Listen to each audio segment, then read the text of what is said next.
Okay, so if we want to determine the coordinates of the result of a counterclockwise rotation of angle theta, so we're starting at the ordered pair AB, and we want to know what are the coordinates of that point going to be if we rotate that point by an angle of theta about the origin. So we start by recognizing that this we created a triangle with the point xy, and we're going to call this is the radius of the circle here, and this distance here, x, is, I'm going to call this angle alpha. Okay, so this distance right here, this x coordinate there, is that over r is the cosine of alpha plus theta. So x equals the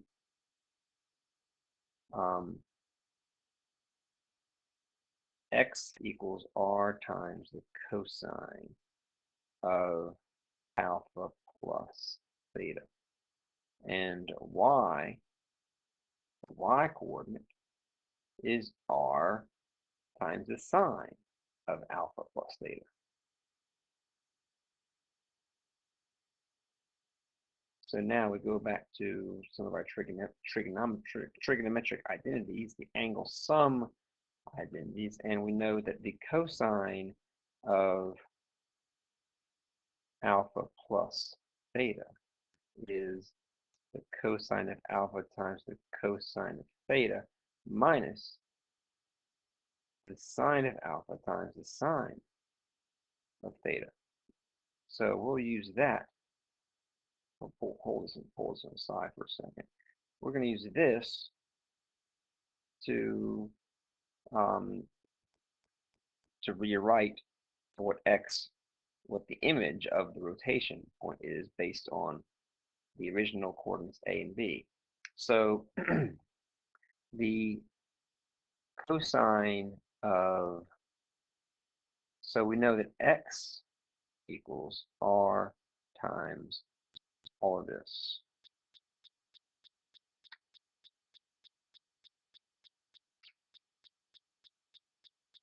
So now I can't decide which way to go. So the cosine of, well, okay, I'll do it this way. Now the cosine of alpha, let's do this here.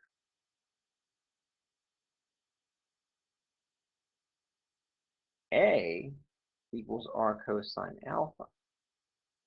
So that means that the cosine of alpha is a over r. So this x equals r times a over r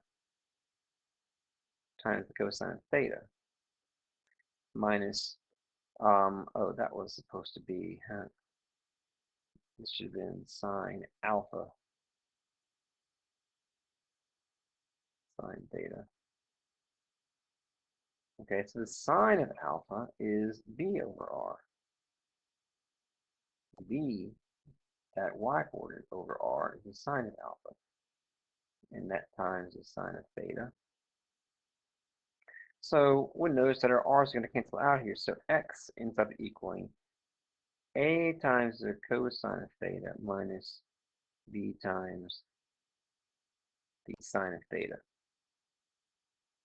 And you could use the same type of substitution to lead to the fact that, well, knowing that the sine of alpha plus theta equals sine of alpha times the cosine of theta plus the cosine of alpha times the sine of theta and then substitute this in here, and then sine of alpha will equal, substitute the same two things for sine of alpha and cosine of alpha, and you'll end up with y equaling a times the cosine of alpha plus b times the sine. Wait, let me think. See, sine will be b.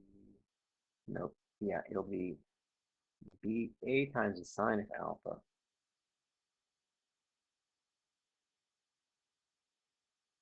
plus b times the cosine of theta, rather, I mean.